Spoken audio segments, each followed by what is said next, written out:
Oh, we have to turn on the light. Oh, yeah. Works better when you turn it on, huh? It does. It does. You know, hi. Hi there. This is now Bridge to a Better World. I'm Ani. I'm Teresa. I'm going to turn on the light while good. Teresa starts talking. Okay, well, in that case, let me just say talking. this is, I want to know where the hidden switch is. It's okay. You don't. I do. Okay, yeah. There we go. Oh, we're beautiful. Look at that. Well lit. Look at that healthy glow. Okay, this show is called This Is Now Bridge to a Better World. I'm Teresa Mitchell. I'm Ani. And this morning we would like to talk about voting as hard as you can. And there's a lot behind that. We were talking last night about how, we're going to vote for Kamala and we're going to vote for Tim. And I'm like, oh, yay, Kamala and yay, Tim. And it's just like, I'm a socialist. And it's hard to do this. And yet I am just 100% behind this. There is no alternative. This is what to do. We got to vote for these people. We're agreed on this. And so I was commenting that the Republicans, with their majority in Congress, have been in charge of writing up appropriations bills that specified the hundreds of millions of billions of dollars worth of munitions going to Israel. And they had their convention earlier this year. But I noticed that even though the Republican majority has so specifically and carefully supported the genocide of Gaza, I didn't hear anything about major protests versus the Republican convention. And, that's really because they just weren't there. Protests were so small that at times they were outnumbered by Milwaukee police. Other times they were just vacant. And yet I hear that there are going to be major protests versus the Democratic convention. I looked it up. 150 plus groups nationwide are converging on Chicago to protest the Democratic convention. And the genocide should be protested. But my question is, why did the Republicans get a pass? Since support for the Israeli horror is a bipartisan policy, why would protesters go to only one convention? And do the Republicans get a pass? I mean, is this permanent? Why? Are Republicans allowed to come up with these bills and support Israel's extermination effort without being confronted and questioned? Did we decide that Republicans just can't help themselves? That it would be too cruel to taunt them? That's pretty dismissive, but okay, I think they deserve that. Or is it the case that the protesters simply do not understand how arms appropriations work? Am I being a snot and bring that up? No, I think honestly, if in these questions that you ask, I think that we actually believe to some degree that the Democrats can respond to these issues and these protests, that in fact they should respond. And that is why the pressure is there. I think that people have given up entirely on trying to influence fascism. Like, you can't just sort of say, oh, you're a bunch of fascists. But if you could try to give a little here, because we're the voice of the people. Fascism doesn't care about the voice of the people. And so I think that that's why we see a difference in the level of protest, because I think there's actually hope to move one of the parties. And I think people have absolutely given up hope on trying to move the other party at this time, as it is embraced megaism. I know that there are many, I'm going to say traditional Republicans who are sickened by the MAGA movement. There's actually now a caucus or a group of Republicans for Harris because they understand that MAGA has not only poisoned the country, but it's absolutely put their party in a death spiral. So unless you're going to, sign on for the destruction of democracy and the destruction of America as we know it, the destruction of the Constitution, then at this moment in our history, the Republican Party is not for you. And so we're seeing actually splitting off from the Republican Party for those that refuse to kiss the ring. And I think that's a little bit hopeful. Little bit. Primarily, I guess what I'm saying here is I think what we're seeing are activists putting their energetic resources in a place that they actually feel like it could do some good, as opposed to just facing water cannons for nothing. for nothing. I mean, like, remember, I know it's not your position, For but nothing. I mean, we protested the WTO. You and I were there. There was lots of tear gas, and not one of us thought for a minute that the billionaires that make up the World Trade Organization were suddenly going to come down on the side of fair trade, decent wages and conditions for workers, and stopping environmental pollution and climate change. And yet, we did. We did, and I actually, I'm gonna counter. Go ahead. Yeah. We believed, because I was there, we believed that we could stop it. We believed we could shut it down. We believed we could.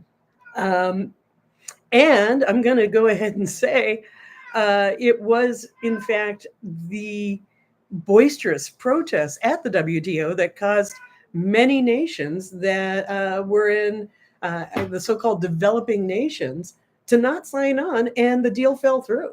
We were successful. So you're saying that wouldn't work with Republicans? Fascism? No, but it does not work with fascism. There were some Republicans that split off. Well, anyway, I oppose the murderous policy of the arming. Republicans that split off weren't at that convention kissing Trump's ring, baby. That's a different thing. I don't like it. I don't like it one bit. I think the Republicans should have been even more vigorously protested. And on the other hand, what indeed is the Democratic nominee's position on exterminating Palestine? Kamala has said she does not support an embargo of arms to Israel, but that's not really the issue at hand, is it? No one has written an embargo bill. It ain't out there. There's not an effort to have or even reduce by 10% the amount of powerful weaponry being shipped off to Tel Aviv. Our Congress critics are instead on both sides signing off for genocide. Democrats and Republicans are enthusiastically supporting shipping unbelievable amounts of unbelievable bombs to Netanyahu's fantastically evil society, where mobs come out incredibly, astonishingly, to support raping bound prisoners of war.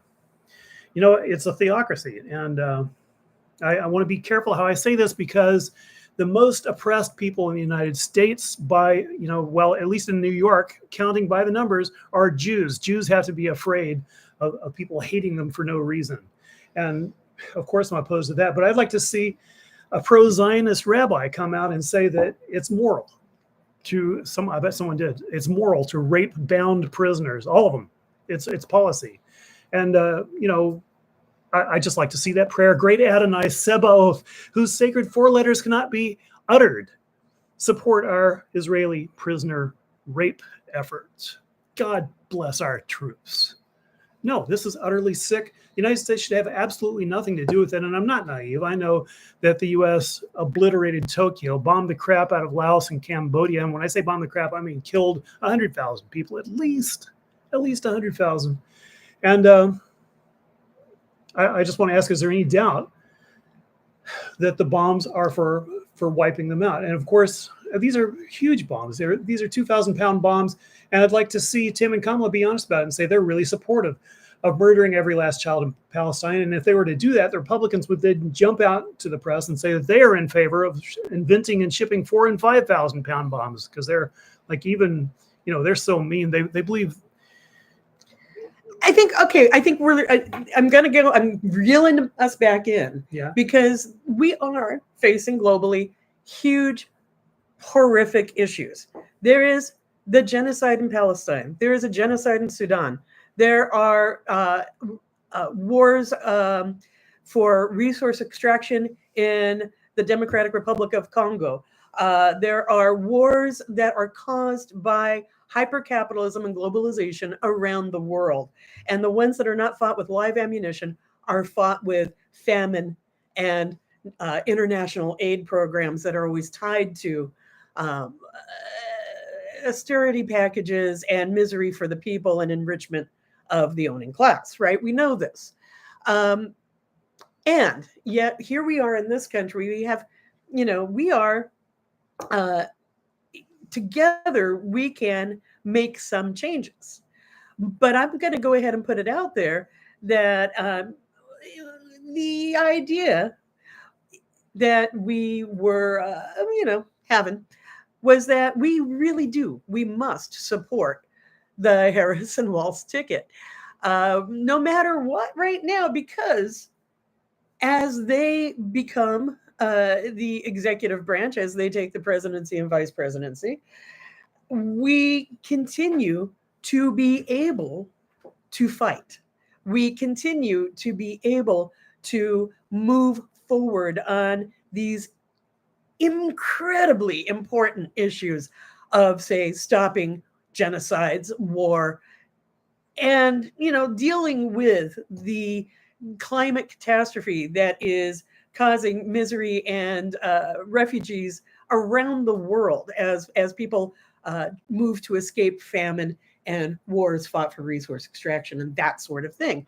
And so in order to have a better world that we will continue to struggle for, I'm advocating flat out, and I kind of think you are too, that we, in fact, vote pragmatically. We vote for Harris and Walz, and we support them enthusiastically at this time. Yeah, enthusiastically as I can. And I'm actually, wow, this is a totally different conversation we had last night. Cool.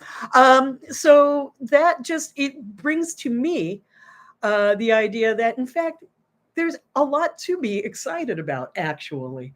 Walz, a lot of Walz's treatments in, excuse me, as governor has really, I'm not going to say the word socialist, but I am going to say really support the common good.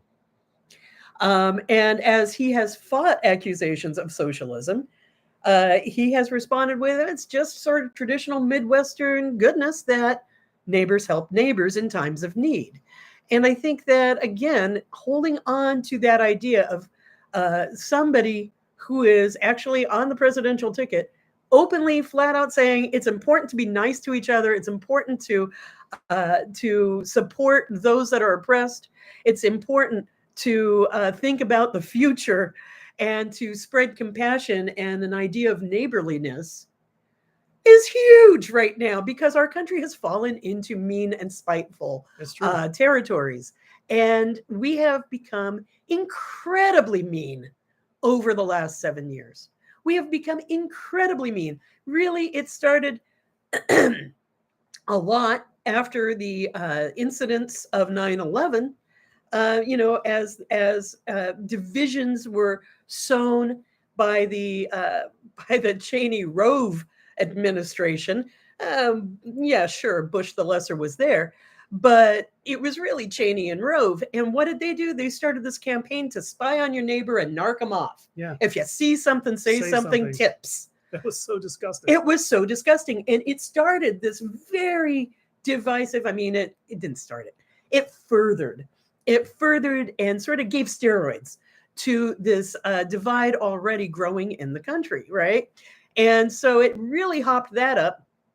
And then as we see under the 8 years of Obama, the incredible racist organizing to really undermine that administration, which again was not great when it came to international policy, continued to have things like extraordinary rendition and that sort of thing. But at least there was some sane domestic policies at that time. But still, that meanness was engendered as people were attacking Obama for, as conservatives were attacking Obama for anything. I'm going to say as racists, we're attacking Obama for wearing a tan freaking suit, right? What is that about? And so that division has grown and grown.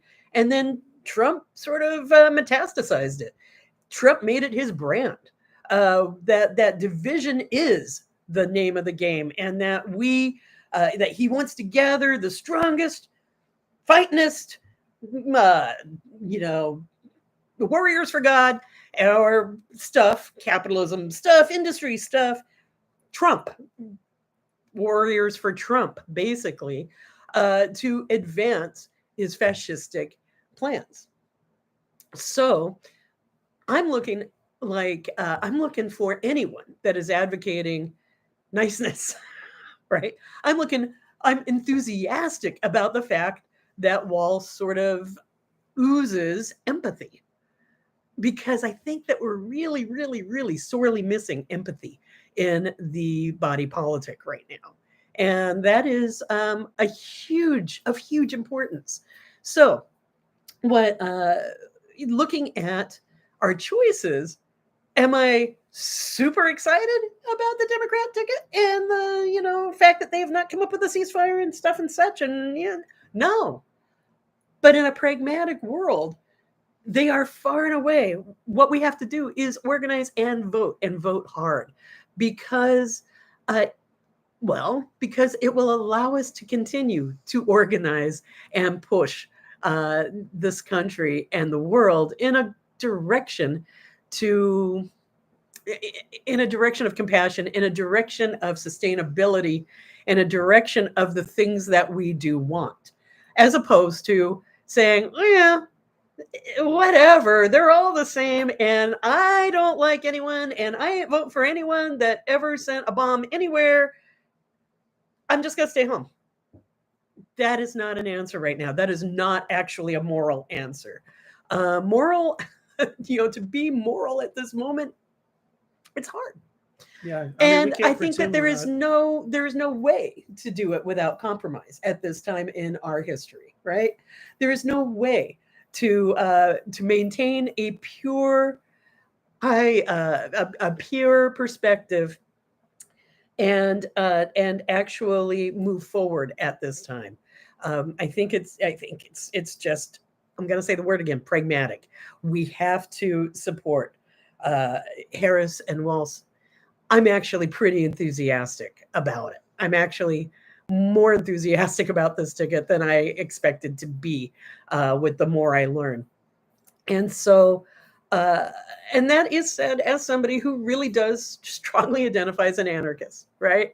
So, what am I doing supporting the mainstream establishment Democratic ticket? I'm trying to fend off fascism, and I'm trying to ensure that we have the right to continue to organize and protest and move forward into a better world, like the name of this show is, as opposed to maintaining purity and standards of we will never do anything that would be impure or against any part of our praxis, and then navel gaze until I guess climate catastrophe or nuclear war takes us out. Yeah. So saith I. This is basically what we were talking about, and the Republicans are so brazen that they're claiming that merely criticizing their attack on democracy got Trump shot, and that's just so opposite of the truth. It was a MAGA fool that shot him.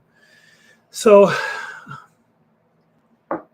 it's even more amazing to me that the man can have his ear allegedly torn by a bullet and not even have a scab 3 days later. Even more amazing that the U.S. press seems to ignore that little miracle. They just have nothing to say. Does democracy not care to know? Would democracy like to just let that pass? Because it's very significant. In case you're not getting the hint, the shooting was a stunt. And yes, I'm saying Trump is accessory to murder, and that the shooter Crooks is an Oswald-style patsy, or was. He'll never talk now. Funny thing, democracy in the U.S. Which again emphasizes the connection with Oswald, right? Yeah. All right, carry on. Democracy in the U.S. doesn't seem to apply to anything that's actually important, not even to life and death. When were the American people ever asked whether they would like to give massive subsidies, as we are now doing, on a continual basis to big oil, even as the carbon emissions burn our forests down and stun workers dead from a heat stroke?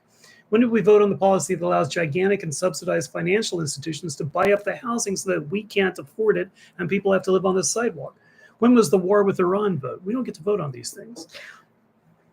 And again, advocating that we continue to organize and to press forward for a very vigorous and invigorated democracy, an invigorated democratic process.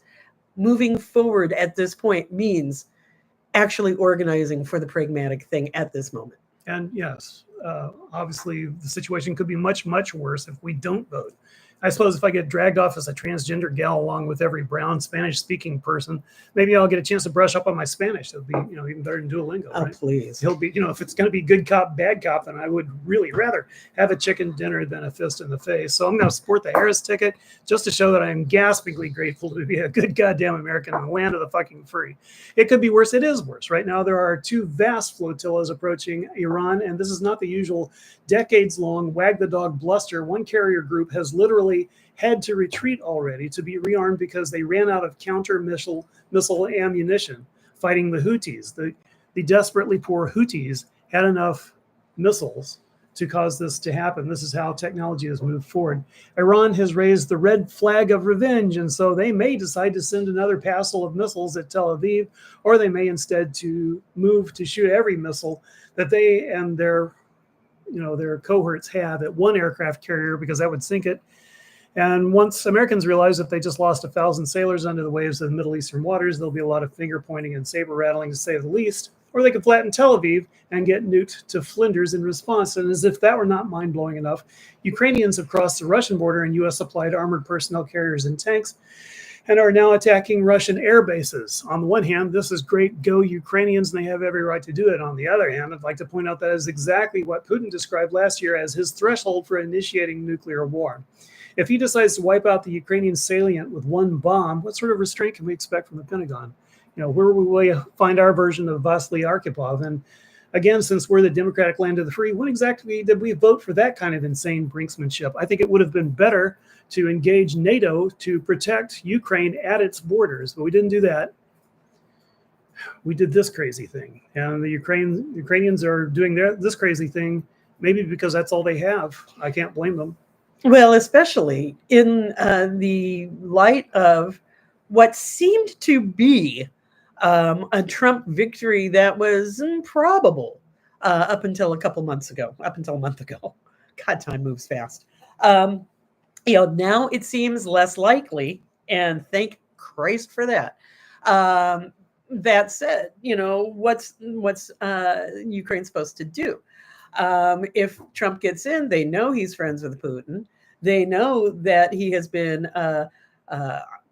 let's just say, not a friend to Ukraine in the past.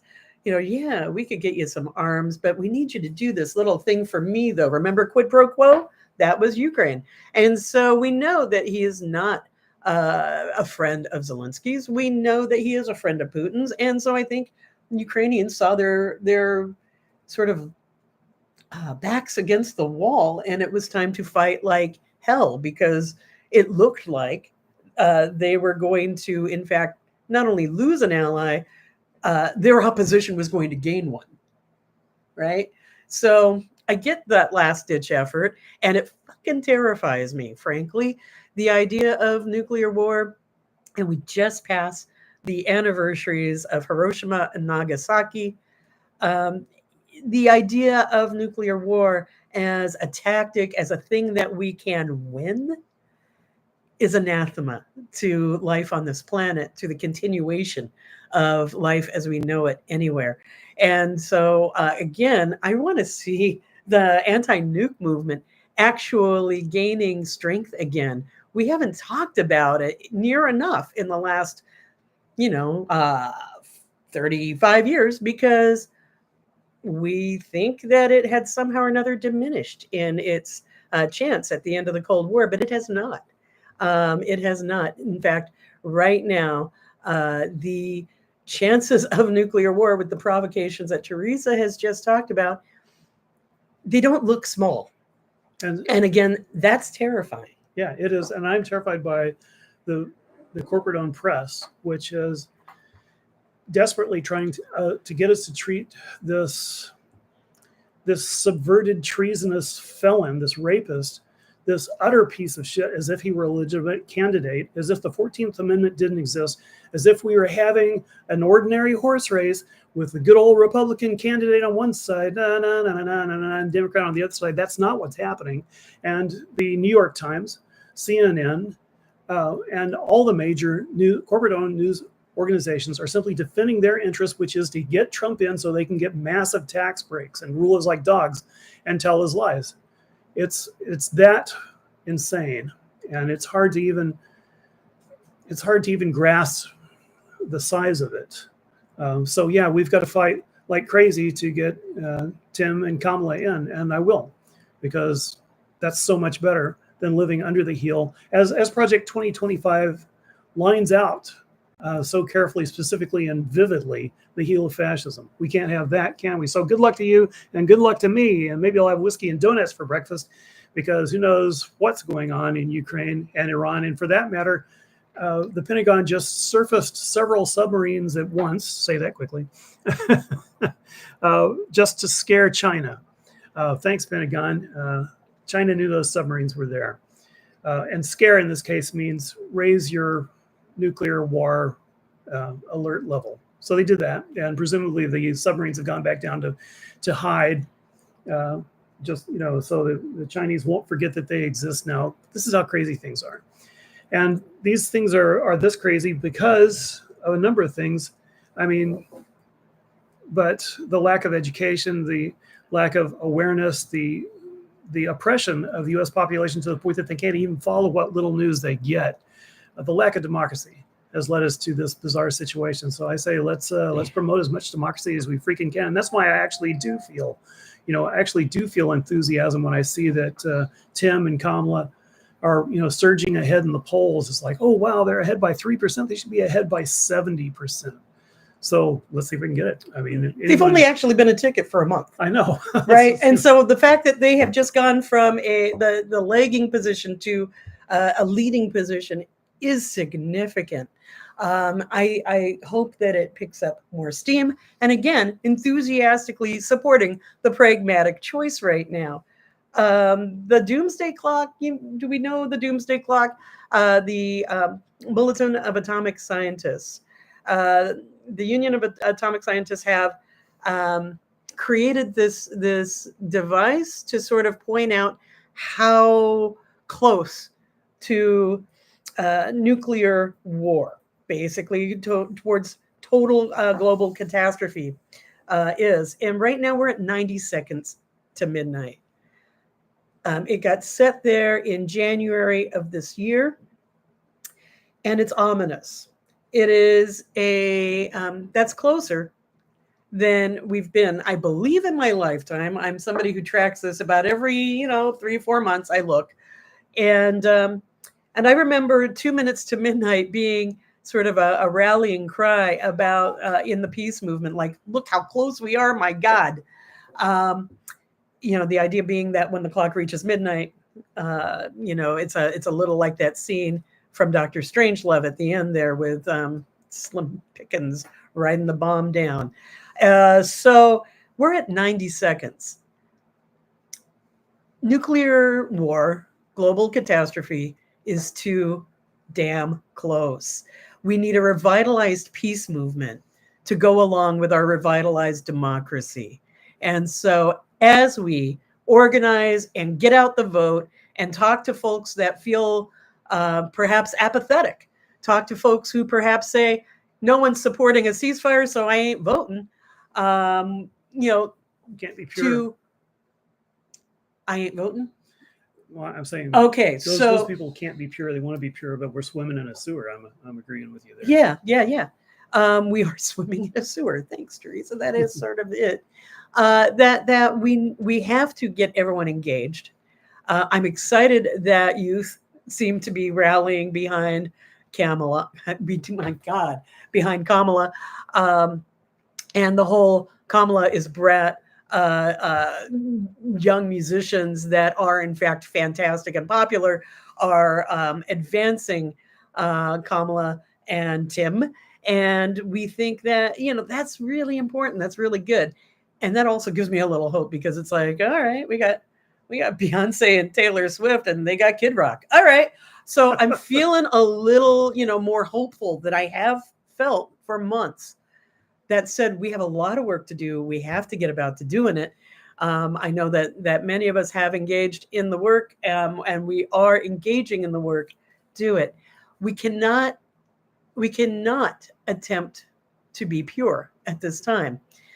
We live in a pluralistic country, right? We have many folks with many competing interests. And we will probably, I'm going to say probably never agree on what a utopia looks like. Um, I think the best we can actually achieve is having a vigorous pro-democracy peace movement that actually coalesces out of this mess so that we can move forward strongly, pushing back on the Pentagon and trying for the rest of my life to create peace, trying to move forward with the peace dividend, trying to move forward with defunding the Pentagon and stopping our own war crimes and those that we support around the world so that we can, in fact, bring a more lasting peace, a more prosperous democracy to the world. Because it is possible, and it happens suddenly when it happens. Talk about that punctuated equilibrium that you were talking about last night. Well, this came from our discussion where we were talking about, the idea that one could sit back and remain pure, and you can't. I think that Jim Hightower said you can't be neutral on a moving train, or was that Howard Zinn? That was Howard Zinn. Jim Hightower was there's nothing in the middle of the road but yellow stripes and dead armadillos. I used to change it on my show to you can't be neutral on a moving Titanic, but go ahead. Yeah, well, sure. The point here is that there are those that have, okay, I came of age under Reagan. And under Reagan, one of my political mentors, I was 14, and Bob, whose last name I don't remember, he was a Reed student, and he was really sophisticated. And we were at a conference for peace, an anti-nuke conference. And we were chatting, and I said, I'm really scared. I think Reagan was, the election was around the corner, and we were thinking, oh, Reagan, it looks like Reagan's going to get it.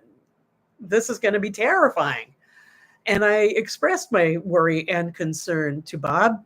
And Bob looked at me and smiled and said, no, actually, it won't be so bad. If Reagan gets in, it'll actually be better than Carter coming back in, because we can organize a massive, massive resistance to Reagan, whereas Carter is more acceptable to the masses, and it would be harder to organize under Carter. There'll be such an intense reaction to the Reagan bullshit that we have to, just hope for the best. If he gets in, it'll be okay. That'll cause the revolution we've been looking for. As we know, that didn't happen, right? As we know, Reagan's presidency has actually brought us here. And people have brought that up in every election where the Republicans are surging ahead. They've had this knock Hitler uns argument. It's just never worked, but go ahead. For those of us that don't speak German and know that you just said Hitler, what? After Hitler, we win. Oh, yeah, right. Yeah, no. So it didn't work in 1980, and it ain't gonna work now. I have seen in the forum verse, in the Twitter verse, in other online forums, people saying, it doesn't matter. It doesn't matter. Trump gets in. That'll be it, man. Then we get to burn it all down. That'll be, and it's kind of like the left accelerationist. I know that's not really a thing, but that's, well, it's what it brings to mind. It's like, no. Civil war. We do not want civil war. We do not want civil war. We want to grow democracy, right? Mm-hmm. And so this is the important lesson of that I'm taking away, that we push for gradualism, we push for gradual reform. I know it's unsatisfying. It's not, it doesn't feel satisfying to the heart to say, maybe we'll get jam tomorrow. Maybe we'll get jam next Tuesday. Maybe we'll get jam, always jam tomorrow, never jam today. You're so British. And yet we, this is the path forward. And we have to develop praxis. We have to develop philosophy. We have to organize and make solidarity happen. We have to promote solidarity between causes. Remember the WTO, the Teamsters and the Turtles holding hands, frightened the crap out of the national politic when they saw organized labor and organized environmentalists finally teaming forces, realizing that we had the numbers and we could, in fact, turn the society around. I believe that's when Clinton put out the Delta Force, and the WTO was quashed utterly. The protests were quashed utterly. And so, not a big fan of Clinton, not a big fan of most Democrats, right? Because I've seen this be applied. So that comes back to the theme of the show, which is praxis. Praxis is the very best praxis. But what I'm saying also is that we have to take the very real work of organizing what we do want to see, organizing for our hopes, because there will come a time, there will come a point that a crisis will occur, and who's going to have some basic answers? Who's going to have an idea that people can move forward on? And I am praying that we, people who care about compassion, empathy, the environment, each other, the world, that we have a plan together that we can put out there, because this is how revolutionary change happens. Things are very gradual right up until they're not. There is an opening that comes, and Naomi Klein has written about this. Guy whose name flew out of my head, but I interviewed, wrote about this, and that is that those that have sort of the backup plan tend to push forward in times of crisis. And so far, that backup plan has basically, at this point, it's been megaized, right? And so we, as peace-loving, compassionate people, have to put forward an idea, have to develop an idea that will draw more people in and will be able to flourish when the time is right. I think Occupy, was kind of, it kind of put forward that idea in the first place. Occupy now being 13 years ago, but we have to continue the sort of very local organizing, plebiscite to plebiscite, to put forward an actual platform, for lack of a plan, I think is actually the word I want, for how good we can make things in this country, how much we can enact our care for each other and our care and stewardship of the world. It's the gradualism versus punctuated equilibrium models. I think it's a both and, but we have to be ready for the punctuated equilibrium opportunity. I speak now to the anthropology, archaeologists, and biology folks in our audience. Yeah, the alternative is it will just be desperately fighting MAGA. Well, happy birthday, John. Does anyone see my glasses? Let me see what else I can find. Oh, hi, Shannon. Wild Radio. And actually, I absolutely, I wanted to mention a little bit earlier with Wild Radio. Thank you so much for joining us this morning. See something, say something. Unless it's war crimes, then say nothing or go to prison. And yes, I saw that comment coming in, and I gotta say, truer words that rarely spoke. And so keep organizing, because I want that to change too. Right? Keep organizing for democratic openings. And I'm talking democratic as in we advance democracy, not the establishment party. Keep advancing to promote those openings where we can, in fact, push hard and prevail.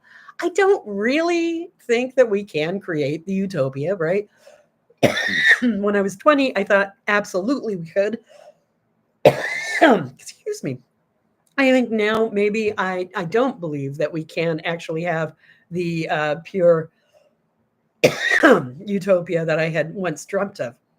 But we can do a damn sight better than this in supporting each other, in moving forward in a way that, excuse me, is radically inclusive and brings people together with compassion, moving forward towards justice, uplifting the oppressed, uplifting people of color, BIPOC people, uplifting femmes, uplifting LGBTQ communities, uplifting refugees, asylum seekers, and immigrants, Yeah, and I'd like uplifting the poor, the disenfranchised, uplifting the youth and the elders, uplifting us all to move forward in a better world.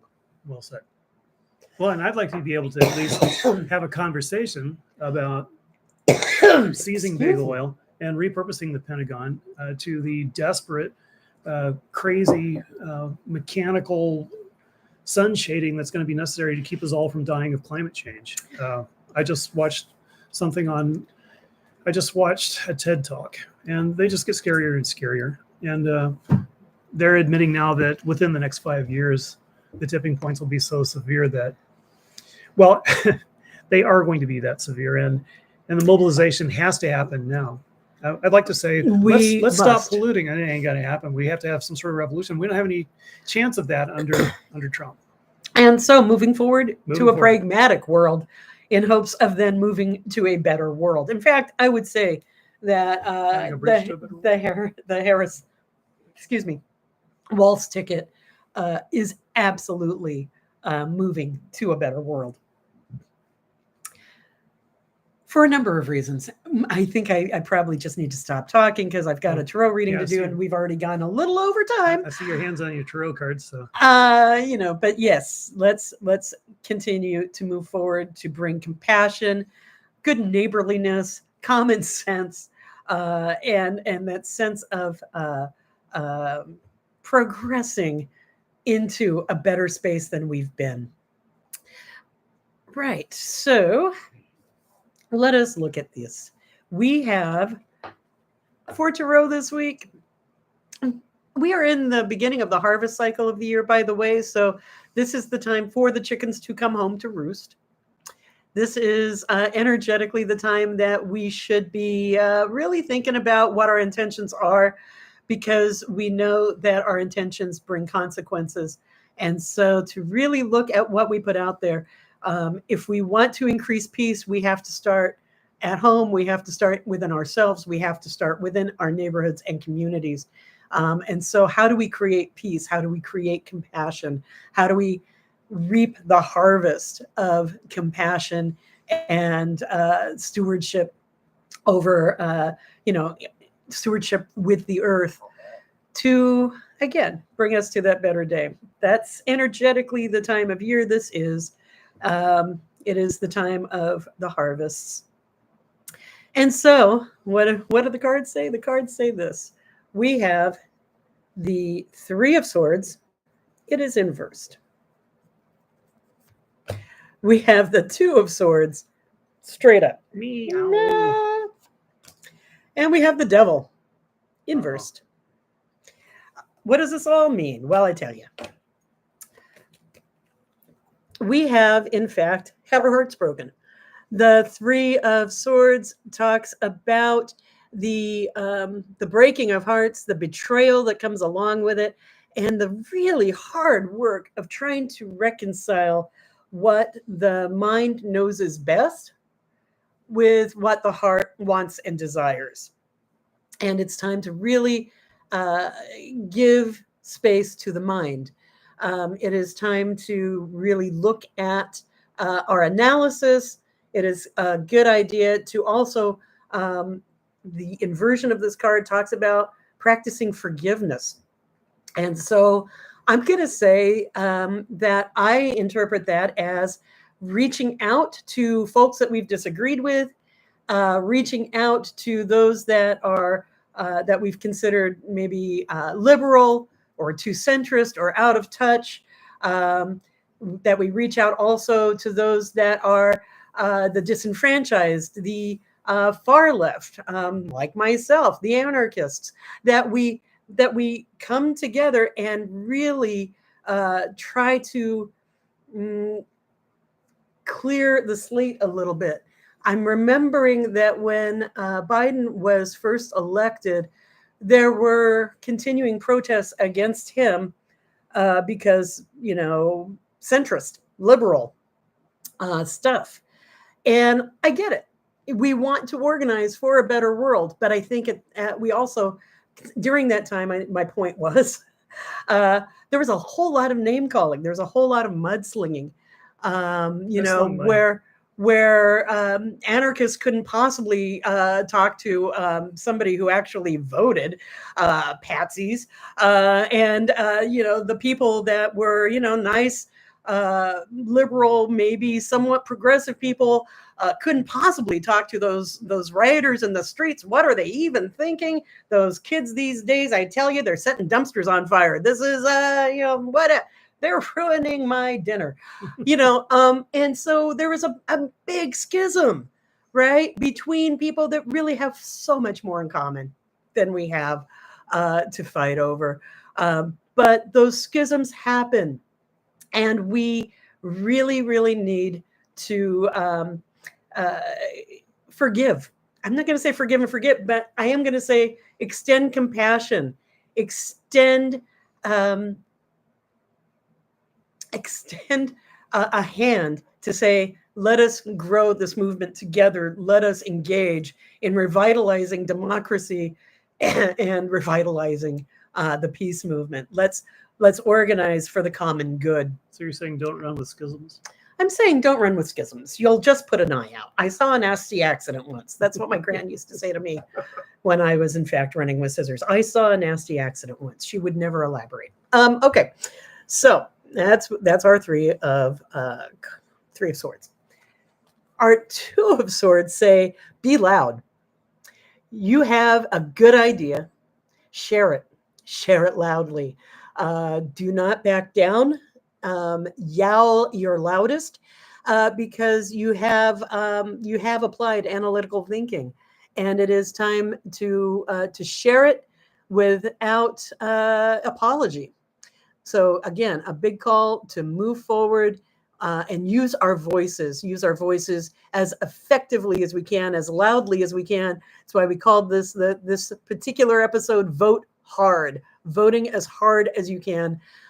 It's organizing loudly. It's talking to friends and neighbors and family that maybe we've disagreed with in the past. It's moving forward using our voices together. I like this card. This is one of my faves. And then we have the devil. The devil says that if we're finding ourselves tied up in knots, if we're finding ourselves stymied, if we're finding ourselves sort of spinning out, we need to look at ourselves as the cause. The devil talks about painting ourselves into our corner. It talks about being trapped in toxic cycles. Oftentimes, this card points out addictions or just sort of behaviors that are self-harming. And I think in this instance, it is that sort of defeatist attitude of we can never really get what we want. So, whatever. We can. Inverse, the devil's card really talks about the ability that we have within our grasp to slip the shackles, or in this case, to slip the collar. And so moving again forward, past obstacles, past those barriers that we put up for ourselves that say we can't really make a difference. I'd rather go over here and catch a drunk. I'd rather just spin out and just keep reading my books because it's all crazy over there. These are things I might have said in my own life. But these are not things that are going to help us move forward. So it is time to slip the collar. It is time to take off the restraints that we have put on ourselves over years of defeatist happenings. I don't want to say ideas. No, we have been beaten down. We have lost a lot of hope. But it's time to kind of get over that and realize if we stay down, it's already over. We don't have to stay down. We can get that hope back. We can reach out and slip our own restraints off, because we are here. We are powerful together. Individually, maybe not so much, but together we are powerful. And so it is time, really, to act like it, to use our voices loudly, and to bring people together. Well That is said. what the cards say. Thank you very much for joining us. Yeah, this is a longer one, isn't it? But Yeah, we had some stuff to say. Yeah, it's like that. So I just want to thank you all for joining us this morning. It's wonderful to see you and be with you. Please do join us next Friday morning when we do the same. And until then, thank you so much. Wow, there was a blast from the past. I almost said, until then, continue to be positively revolting. Well, why not? I know, right? I love that line. I'm going to keep using it. Take care. We love you. Have a wonderful, wonderful day and week. Organize for the good. Love each other. And all the ships at sea.